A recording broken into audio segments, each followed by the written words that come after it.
Hi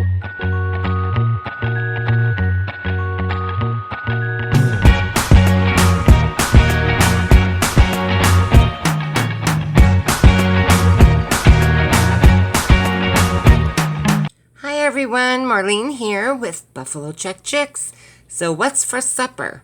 Well, tonight it's going to be chicken tortilla casserole. Now this is an old recipe that was passed down to me from my dear sweet late mother-in-law. Unfortunately, she passed away a couple of years ago with Parkinson's. So, first of all, we're going to bake the chicken. And I did salt and pepper it, put a little onion and garlic powder on it, baked it at 350 for about 30 minutes. Here it's done, and I diced it up or sliced it up, however you want to do. So here's all my chicken.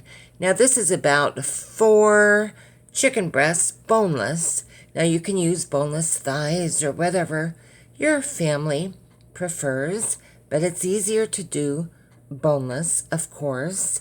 And the 4 pieces of chicken breast will feed about 6 people in this casserole. So here I'm getting the rest of my ingredients together. Sharp cheddar cheese. I have 2 cans of cream of chicken soup, and I have 2 cans of red enchilada sauce. One is about 20 point something ounces, the other is about 10 ounces. And then I have white corn tortillas. You can use yellow corn tortillas. You can use any brand you'd like. I tried the flour before, but the corn tortillas is what tastes the best. Okay, so preference to the enchilada sauce. I have none. I think they all taste great, especially when it's mixed in with the cream of chicken soup. The cream of chicken soup, to me, helps cut down on some of the bitter flavor of the enchilada sauce. So here I am going to start slicing up my corn tortillas. This is a huge bag. I think it's about 4 pounds. And I'll end up using about half of this. And I just slice them up and set them aside, put them in a bowl, set them aside. And now I'm going to get my enchilada sauce ready. So I'm pouring the enchilada sauce in a bowl, and I'm adding both cans of my cream of chicken soup. Now you might want to add some diced green chilies, some jalapenos, whatever you would like at this point. We like ours a little on the mild side. So I'm just mixing this up together really well, incorporating the soup in with the enchilada sauce. So this is what, to me, makes it taste really yummy. And we love this casserole. I used to make it all the time when the kids were little and we had all kinds of school engagements and sporting events. Okay, looks good. Let's grate some cheese. Now this is my handy dandy Molinex or Molinet, I'm not sure how to pronounce it, cheese grater. And I have, quite a bit of cheese that I am going to grate up. I think that was that a 2-pound block? I don't know. I'm going to use a lot of cheese. I like my casseroles ooey gooey, cheesy goodness. Okay, so let's start building the casserole.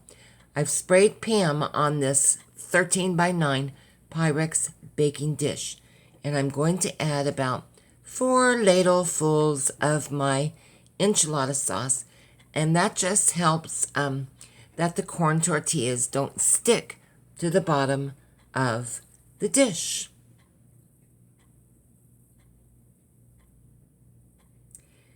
And now I'm going to go ahead and start layering it. Now these are my little strips of corn tortillas, and I'm going to spread them out along the bottom, and it's almost layering like you would a lasagna. Now you can do this in a deep dish Pyrex bowl if you want, or you can use the long Pyrex dish like I'm doing, the baking dish. It doesn't really matter, however you want to do it. So go ahead and sprinkle those strips on there. Push them down in the sauce. Get them gooed up a little bit. And then we're going to get ready to start adding some chicken in a minute. So my chicken, I don't like tons of meat in my casserole. I'm not a big meat eater. But like I say, this is about 4 chicken breasts. You can add more, you can add less. You can use ground hamburger and drain it really well if you'd like. It would taste like a taco enchilada dish. And or you could even use turkey if you would like, whatever you want. So if you want more chicken, go ahead and add it. If you want less, take some out. Let's add some cheese. Now this is really what makes the dish good. I like lots of cheese in my casseroles. If you can't use cheese if you're allergic to dairy, I know they have cheese substitute. I don't know what they call that. Is it fake cheese? I don't know. I know it's made out of soy, and I guess you could use that if you wanted to, but you need to have some kind of cheese on it. You can use anything. You don't have to use sharp cheddar. So I'm going to, again, add some of my enchilada sauce.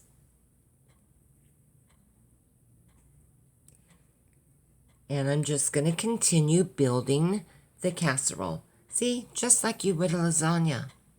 This is so simple. I hope you all try this because it really is delicious. This is a great company dish too because you could make it, I'd say a couple days before because the chicken is cooked. Keep it in the refrigerator covered and then bake it when your company arrives. And I'm sure that they would love this. So here I go, adding more of the corn tortilla strips. Keep on building that casserole. This really tastes like rolled enchiladas, and I do make that. But this is a little bit easier and not as time-consuming as rolling all the enchiladas, but it tastes pretty much the same. So here I go. I'm going to add some more chicken here in a minute after I push these tortilla strips down.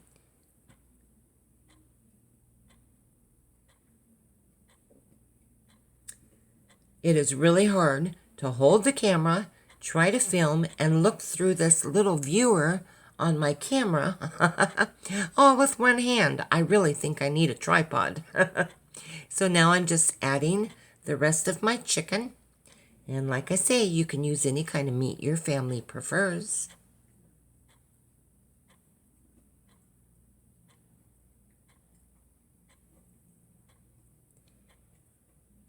And that chicken was really well seasoned with the onion powder and the garlic powder. Of course, you can add diced onion to your enchilada sauce, whatever you would like. My family's not real fond of onion, except me. I love it. But I try to make whatever pleases my family. So adding all these little pieces of chicken. Got to get it all in there.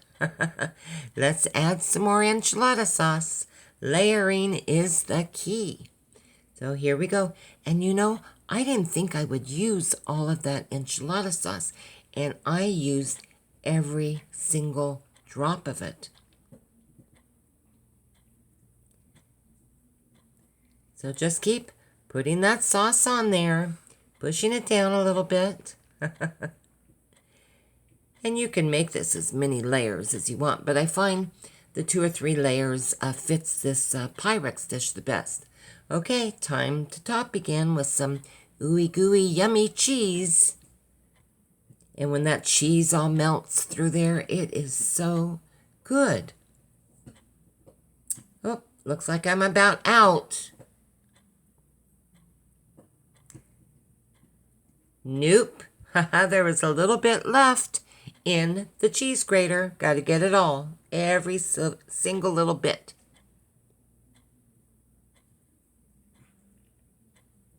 Get it all sprinkled up there.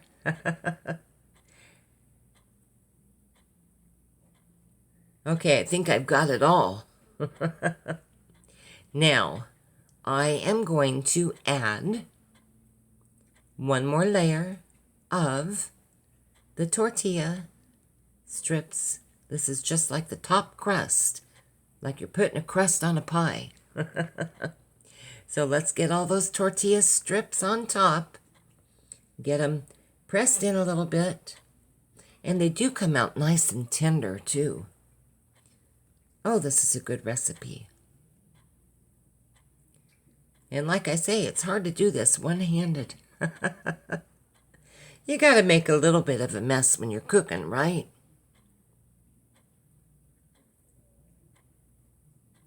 Sometimes I like to add black olives on top, and I searched my pantry clean, and nope, no black olives.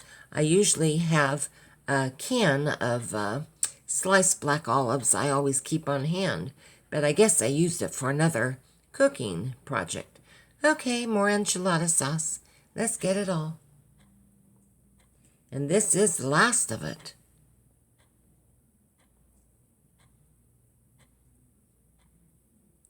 So if you try this recipe, write me or put something in a comment saying you tried it and you liked it or you didn't like it. Everybody has their own taste, but if you like Mexican food, this is really good. It's really good on a nice cold day, too. Very hearty, very filling. Okay, let's get it all smushed in there. So I'm going to go ahead, I'm going to bake this at 350 for 1 hour. And then I'm going to take the foil off of it, because I'm going to put foil on it, for maybe 10 minutes and brown it up a little bit. So just watch it in your oven. Everybody's oven cooks at a different temperature, but 350 is what I usually do. And it does take about an hour, then take off the foil, and then brown it up a little bit. That doesn't take long. Oh, look how that looks. It did take a full hour and about 10 minutes. So that looks delicious. What else? How about some Spanish rice and some refried beans? Let's dish it up. That looks yummy. Thank you so much for watching. Please try it. You'll like it. Bye-bye.